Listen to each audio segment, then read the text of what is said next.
Now, a landmark independent review into maternity services at Nottingham University hospitals has uncovered systemic failures in care. The Ockenden review found that more than 500 mothers and babies died or were harmed over a 13-year period, and that a dismissive attitude to women contributed to avoidable deaths. I mean, when you read through the details of this, Jane, it's shocking. Oh, I mean, it's absolutely, it's horrible. I mean, losing a child in any circumstances is just unimaginable, but to be told that it might have been avoidable, I mean, I can't even... I don't think I'd ever sleep again. I was listening to a phone-in yesterday and just on that particular radio station alone, in that hour, so many women were ringing in with absolute horror stories of... Some of them, you know, they'd gone home with a healthy baby, so they were very grateful. But the path to that, not being listened to, you know, their fears being disregarded, some of them being almost kind of mocked for their concerns. You know, one of them told, oh, maybe it's your mental health that's the issue. I mean, shocking behaviour. So, yeah, I mean, I don't know if you remember Martha's Rule, you know, the Martha Mills who died of sepsis in 2021, and her parents said we were not listened to, and they fought. I mean, I do feel maybe that you could have asked for second opinions, but people just didn't know. So now people can say, Martha's Rule, I want a second opinion. And I think they're now looking at rolling this out across maternity services, and it sounds as though it can't come soon enough. I think when it's your first baby, though, and you don't know, do you, when it's your first especially? So it's very difficult. You're kind of made to feel, you know, whether it's due to your pain threshold or whatever, it's almost like, stop now, stop being silly. We're the experts. Know, we're the experts, and you trust that they are. And like you say, 9 times out of 10, you know, it's fabulous and they're amazing. But there are those moments where you think, I'm not sure about this. Did you have those moments? I had it with Jake, who's actually my second, and maybe that's why I had it, because I'd had one already. And then with Jake, I just remember near the end, I mean, the midwife just said, it was like 9:45, she said, we'll have this baby out at 10. And I remember looking around thinking, I'm not even getting an inkling to push right now. You know, I had the pain, but there was nothing happening as far as pushing.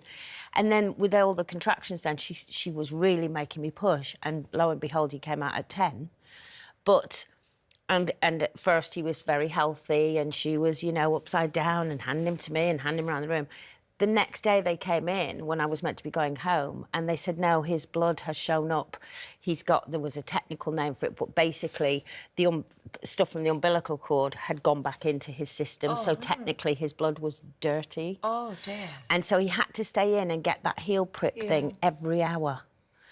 And I lay there and I thought, I knew something wasn't right. I mean, luckily, he was absolutely fine and we went home the next day and ever since he's been a very healthy boy. But at that moment, I understand why women think, I don't want to say anything because they know, they're trained, you know. We all know that even our second birth is different to our first. So how could you ever expect that individual women, mothers-to-be, are going to be the same?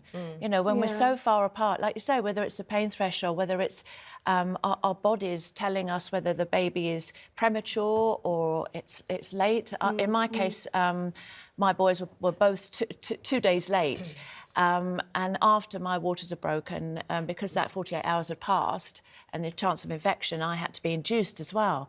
But my first time round with Alistair, who's now 20, a big strapping lad of 6'6" and very healthy, but there was a scary moment. I mean, I was very fortunate to be in private care and I wanted to give birth in the water. So there I was in the birthing pool, all very relaxed, didn't feel like there was any concern. I had the belt around my stomach to monitor the heart rate, and calmly the doctor said, OK, we need to end this, we need you out, and I need you squatting. And I'm, hang on, what's going on? This isn't my plan. And that went out the window, of course, like it normally does. But he said, no, The baby's heart rate is dropping rapidly.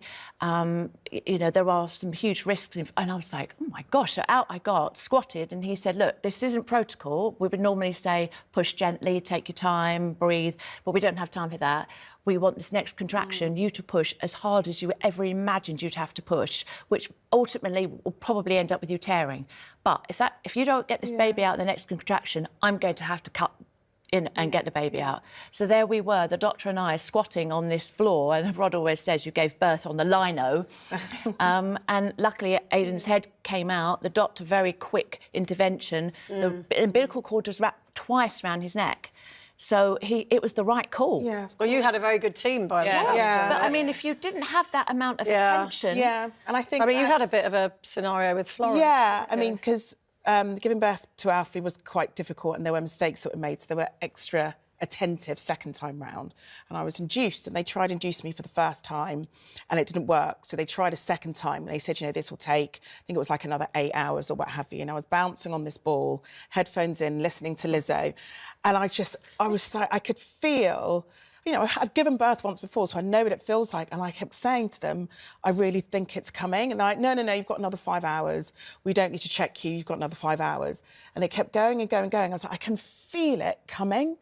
And then my community nurse had just finished on shift. So she'd been a community midwife. That's where I'd gone locally for all my checkups and stuff. And she knew I was going to be induced. So she'd come to visit me at the end of her shift. And she took one look at me and she said, you need to press the bell, that baby's coming. And I said, but I've asked them several times and they said, no, it's not. She goes, I'm telling you, your baby is coming. And so she goes, but I can't call the bell because if I intervene, this is going to be an issue because I'm not on the ward today. The politics of it. She goes, I can't do it because it will cause a massive thing. She said, but I'm going to walk away now. But when I walk away, you need to press that bell and they need to come and they need to check you. Make sure they check you because your baby is coming.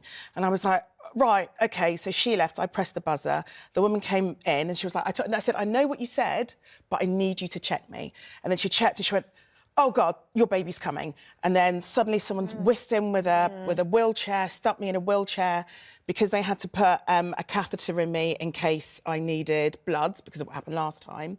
She was like, you can't push yet, you can't push yet. And I was like, it's literally coming. She went, no, don't do that, don't do that. But the reality is, if my community nurse hadn't come in, taken one look at me... That was your second opinion. And by the way, if you hadn't been confident enough to do what she asked, some people would have just gone, oh, I'm not going to do that. Exactly. I'm very fascinated by this report, just lastly, because obviously Lucy Letby, which, as we know, who was imprisoned in 2023 for the murder of 7 babies and the attempted murder of 7 others at the Countess of Chester Hospital, separate trust.